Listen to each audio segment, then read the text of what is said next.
Dito na naman tayo sa puno nito. Dito na naman tayo magtatagpo, mga kainay. Dahil tapos ko nang pinakain yung mga anak ko doon sa paaralan nila. Kaya dito nagpahinga na rin muna ako dito dahil nakakapagod din maglakad galing doon sa paaralan nila. Naku, ang layo pa noon ako talaga. Andun kasi pa yung paaralan nila.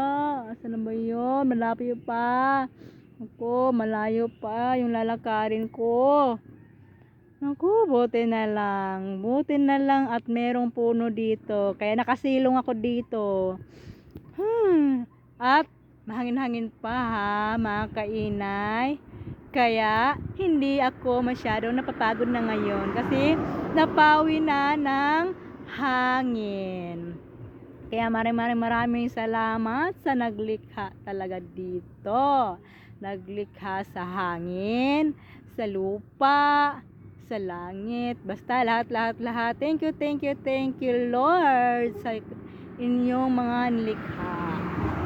At ngayon nga, mga kainay, ano bang ating chichikahin ngayon? Ay, kumusta naman ang life dyan, mga kainay? Ako medyo, okay pa naman.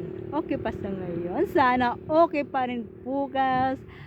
Hanggang sa susunod na araw, sana maging okay lang lahat. Basta, sabi nga nila, tawagin lang natin ang ating Diyos. At mag-pray lang palagi. Diba, mga kainay?